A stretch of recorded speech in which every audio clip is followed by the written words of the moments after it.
A very intelligent person and one of the best football managers in the history of football.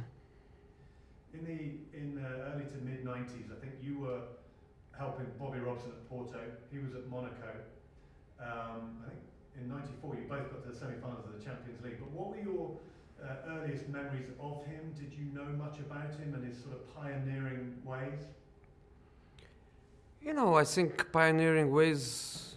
I connect them more with his arrival in English football, in a period where the English football was, I don't like the word, but let's say dominated by the English or British managers, and he was one of the first foreign managers to arrive with a different perception about the game, and I think he had an influence in the change of the Premier League direction. The season that you won the Champions League with Porto, his Arsenal team had gone unbeaten in the Premier League. I'm assuming you saw quite a lot of them the season before you came over. What did you think of that side? What stood out for you about that Arsenal Invincibles side? Invincible in the Premier League, anyway. I think that team and the Leicester champions are iconic in the Premier League. Of course, a champion every year, but I think these two group of champions, they are quite iconic, and the nickname is there, the Invincibles, and not to lose a match in the Premier League is only possible that kind of achievement with the almost perfect team, and the team was really amazing. The coaching philosophy, but then some amazing experienced, talented players. So they were really an amazing team in the history of the Premier League. I'm just going to supplement one there, Matt, as well. So the thing that Arsene did that was probably most difficult for a lot of the British players, etc., to get across was the style change. Because when I was a kid, it was always boring Arsenal. And by the time that he'd been there a number of years, they were as known for their exciting brand of football as they used to be for keeping a clean sheet, etc. That's a big change, right? But of course it's a big change, but how can you be boring having in your team Dennis Bergkamp, Thierry Henry, Robert Pires, Patrick Vieira? How can you be boring? So that's why I think the team was very complete. The manager philosophy, of course, and then a fantastic group of players able to play great football and to win a title that everybody knows that is and has always been a very difficult title to win. From the outside, the relationship that you two had looked tense, but we don't walk in your shoes. So what was it really like?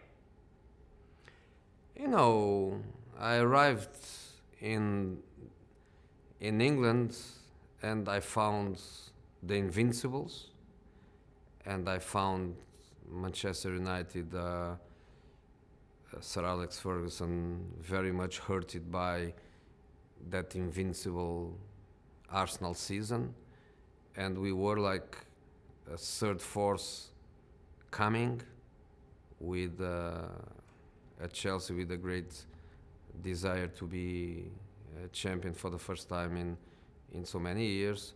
So of course was a confrontation of forces, and you can imagine that Sir Alex, Mr. Wenger, and myself, we were fighting for the same. We were like, I like to say in football, sweet enemies. In that moment is hard. In that moment is a real fight. But then in the end, I think at least I do that. I always thank my sweet rivals to making me better. Listen, I don't know any football fan that doesn't actually enjoy it, to watch when the guys go at it a little bit on the touchline. Deep down, I mean, you're two of the brightest guys that have probably ever managed or ever will in England. Does a little bit of you quite enjoy that mental challenge of, just sparking things once or twice? I can only speak by myself. Um, I really enjoyed the competition, but there were some episodes along the road that I don't like to say I regret it, or should Mr. Wenger regret it too, because he's really part of our history, and we cannot go back and delete them, and they were part of our history and our club's history.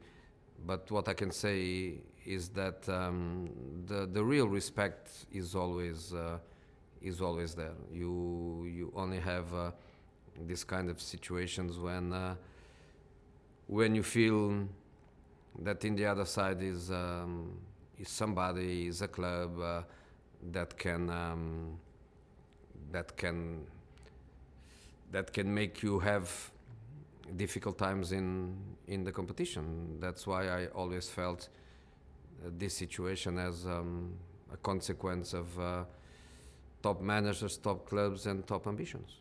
My wife always says that you only really argue with the people that you love. Oh, the people that you love, or the people that you feel that they can create obstacles, they can create difficulties to the objectives you have. And everything started in 2004. I arrived with the ambition to win, and waiting for me were two of the biggest managers of football history that wanted to try to stop me to do it. But in the end, a huge respect, and I think after that we had great opportunities to sit together, to have dinner, to have lunch, to be in meetings, and to show each other that we respect each other. And honestly, I think the award, the achievement is very, very much deserved, and I just hope that is an award for what he did until today, and that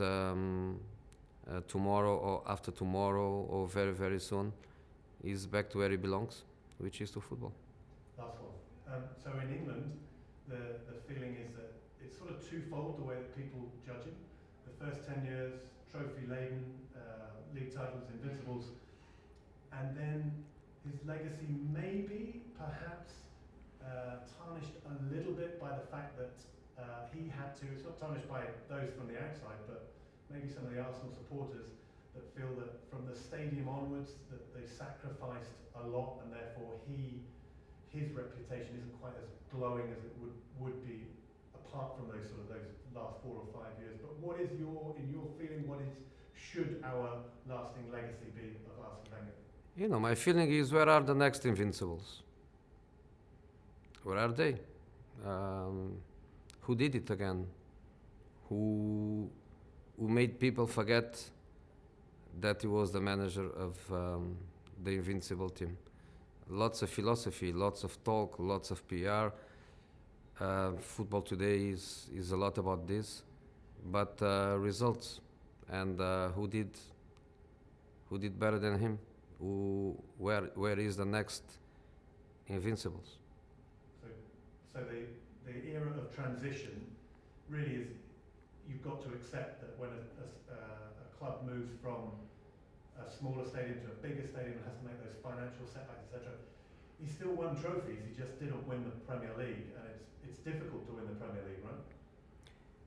It's difficult to win the Premier League, and every season only one team wins the Premier League, and that's the point. And I don't think you can say that 19 teams failed to do it, because only one can do it. What happened internally at Arsenal, their objectives, their targets, the way to do things, their priorities, is something that I cannot speak about. I can only speak about history, and that's where I repeat. He made lots of history in that football club.